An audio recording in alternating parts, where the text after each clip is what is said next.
Now on the Wink News Night Beat. In a Wink News exclusive, the dad of a 17-year-old accidentally killed by a ghost gun speaks out. No parent should have to deal with this. I mean, I gotta ride around with her picture on the back of my vehicle for the rest of my life now. What he says needs to be done to bring justice for his daughter. Politicians from around the U.S. reacting to the FBI's search of Trump's Mar-a-Lago home. I'm Lauren Leslie. What Florida Representative Byron Donalds had to say about the search. Plus, the Boys and Girls Club of Lee County gets a big surprise, what it is and who donated it.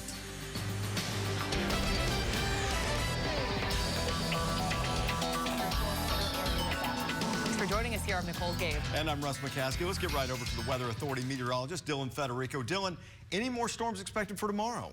Yeah, starting off with your radar, Russ, not a lot going on across southwest Florida at the moment. So it certainly is looking like a quiet night across the area right now. But earlier this afternoon, we had some pretty strong showers and storms across the area. And tomorrow afternoon could be busy once again with isolated storms breaking out across the area. Right now, though, it is a relatively quiet night across southwest Florida. You can see your Wink Doppler 3X all quiet, and downtown Fort Myers all quiet at the moment as well. Just a few clouds in the distance. Dew point 72, so it's muggy out there right now. 81 degrees in the fort, so a warm and muggy night, but it is dry after all. Looking ahead to the rest of your night, though, we'll see those temperatures gradually falling down into the 70s. Should be a nice start with just a few clouds. But like I said, tomorrow afternoon, we could be talking storms. All of that coming up. All right, thank you very much.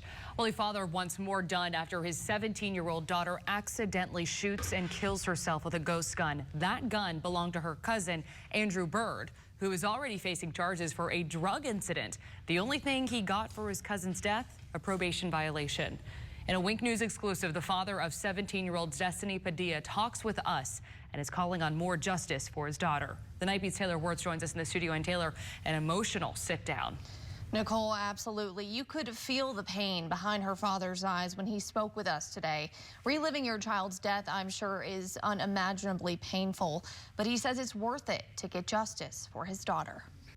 All right, thanks. Former President Trump had a long-planned dinner tonight with a group of more than a dozen conservative House Republicans at his Bedminster, New Jersey golf club this evening, one day after his Mar-a-Lago home was searched by the FBI. Now, the FBI met with Trump's attorneys and Secret Service at Mar-a-Lago around 10 a.m. Monday morning. Trump's lawyers tell CBS News that the FBI had more than 30 agents and personnel with them and a box truck for document removal. Trump's lawyer also told CBS News that the FBI targeted 3 rooms in the house: Trump's bedroom, office, and a storage room. The FBI also opened a safe. Boxes and paper documents were taken, but no electronics. And we have just learned that the FBI visited Mar-a-Lago in June. So far, the FBI and Justice Department are not publicly commenting. And new tonight, during a town hall meeting at FGCU on assistance for veterans, Florida Representative Byron Donalds spoke on the search at Mar-a-Lago. That's where we find the Night Beat's Lauren Leslie. And Lauren, Donalds had some strong opinions about the search. Yeah, Congressman Byron Donalds says whoever authorized this search should be fired or impeached. Now, there are a lot of topics covered at this town hall tonight, but one that got a lot of people talking, the search at Mar-a-Lago. And tomorrow, Lee County Sheriff's Office and Florida Highway Patrol will honor their members' heroic actions after an officer-involved shooting from March. During a traffic stop in Lehigh Acres back in March, a deputy was shot in the shoulder, which led to deputies returning fire and killing the suspect. An award ceremony will be at Gulf Coast Town Center Outreach Center. That'll happen at 10 a.m. I'm making sure your children are safe when you send them off to school. Tonight at 10:30, how deputies are working to improve security. And neighbors forced to live in a construction zone that doesn't look close to being finished. Up next, what's hindering this project? Wink Weather, sponsored by Morgan & Morgan. Dial pound law on your cell phone. That's pound 529. We are seconds away from another Starlink launch. Let's listen in as we prepare for liftoff. 1, ignition, and lift up from Starlink. Go Falcon, go Starlink.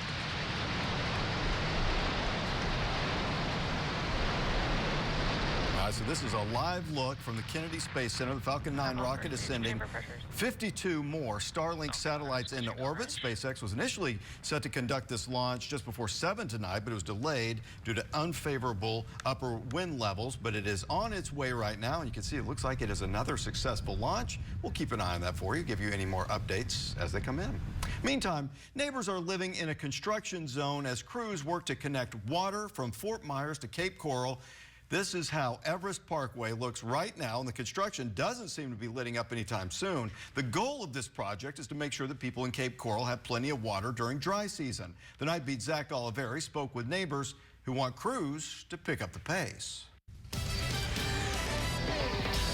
Well, most of the storms were earlier, but we are tracking a couple of light showers on your Wink Doppler 3X tonight. You can see right now Port Charlotte to Bonita, all dry, but in parts of southern Collier, we are tracking a little bit of light rain. You can see one little shower there near Interstate 75. This is just off to the east of the toll booth, sliding off towards the west-northwest. And if this holds together, reaching Golden Gate around 10:38, and then getting towards Vineyards as we get a little bit closer towards 11 o'clock.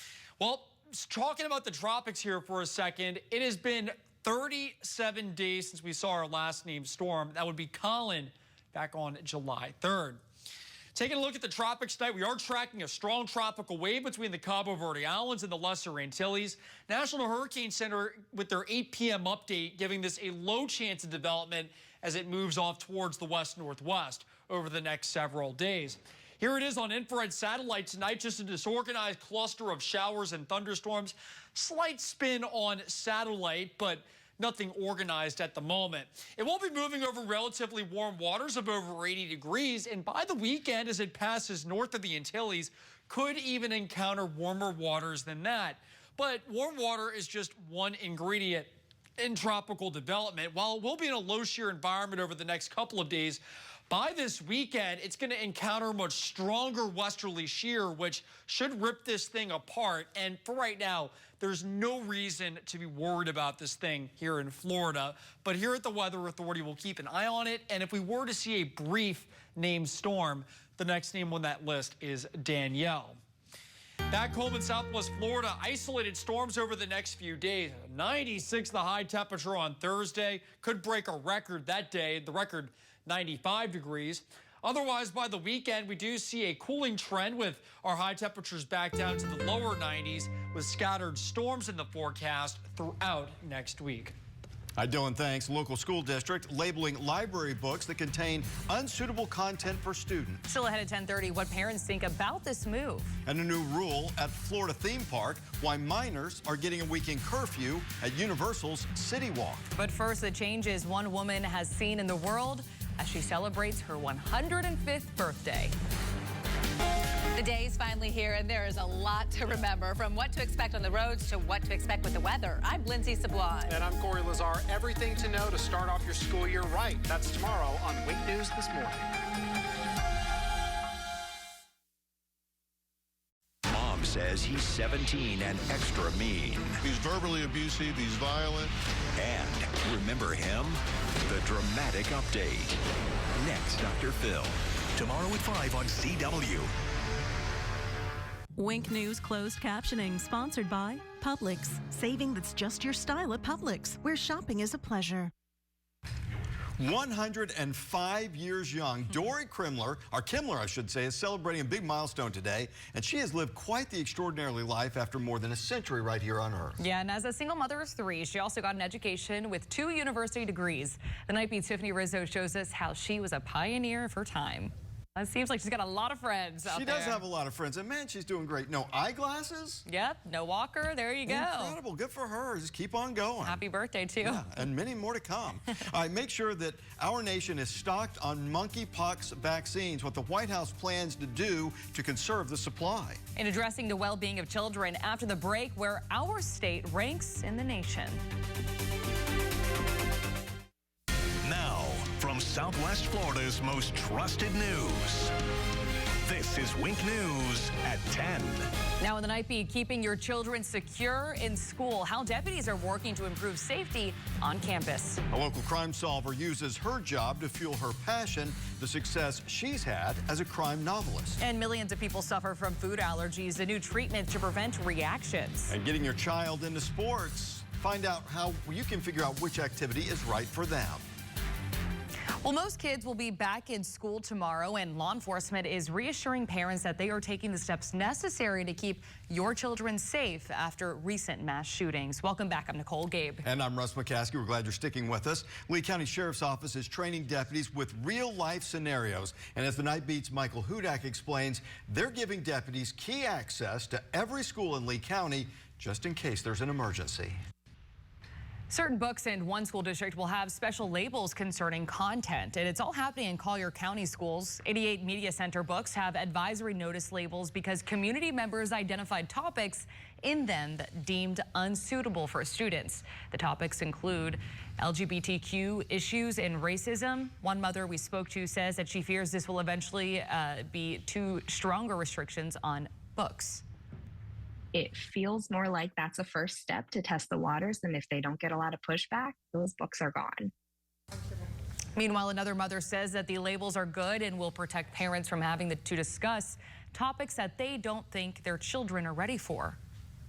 Only because I've had that situation where I checked out a book at the library, it had that sort of information, and I was blindsided, if you will.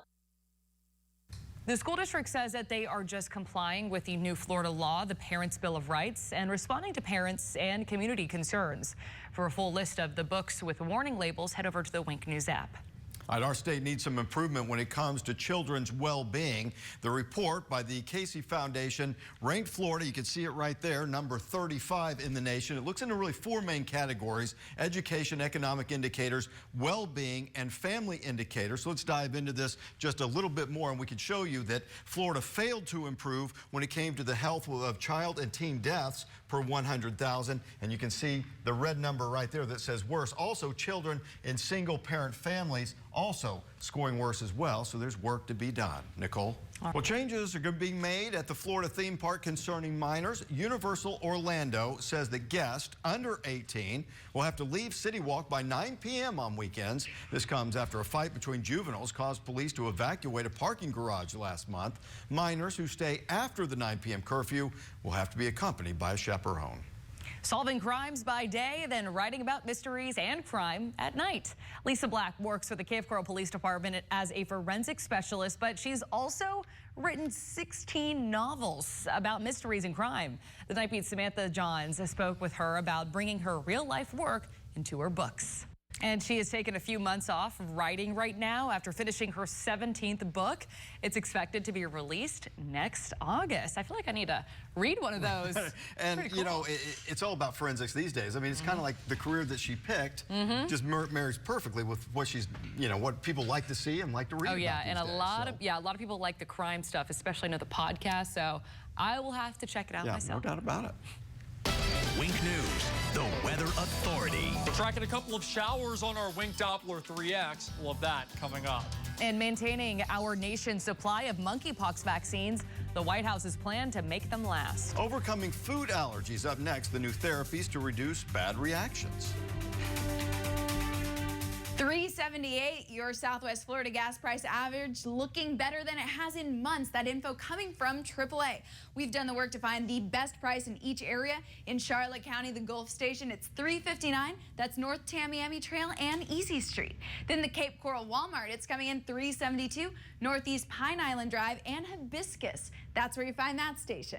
In Fort Myers, the 7-Eleven, it's $3.69. It's at Cypress Lake Drive and McGregor Boulevard.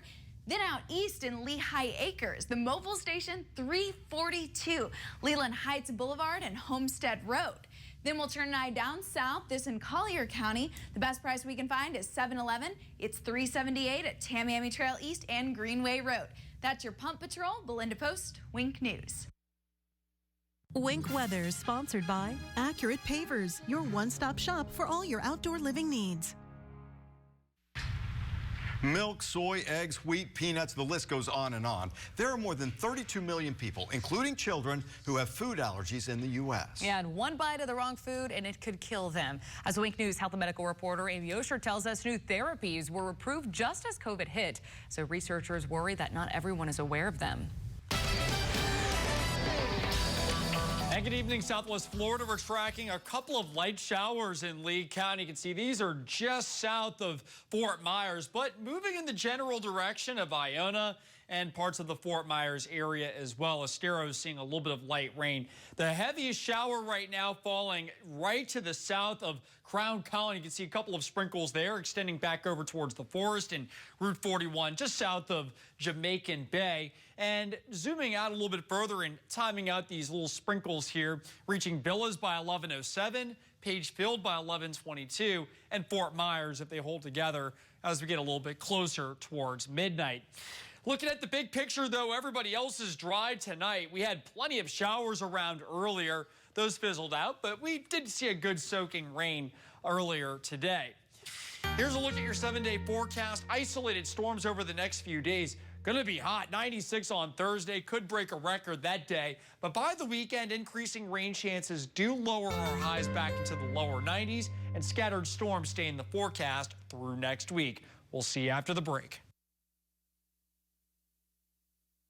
Bucks Dolphins. Coverage starts Saturday at 7:30 on CW. We're finally getting out.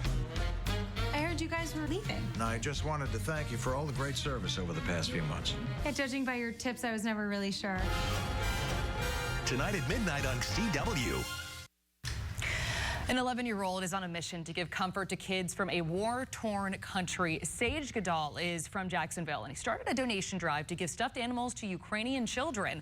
With the help of his local YMCA, he was able to collect nearly 6,000 stuffed animals to ship over. And Sage says that he is not done and is setting new collection goals. Look at that. That's a lot of toys. That's going to help out a lot of kids. A lot of toys. Who need some comfort in this difficult time. Yeah, you just want to hug them, you know, the little toys. So there you go. All right, thanks for joining us here at 10. And for more news, make the switch right now to Wink TV at 11. Hope you have a great night.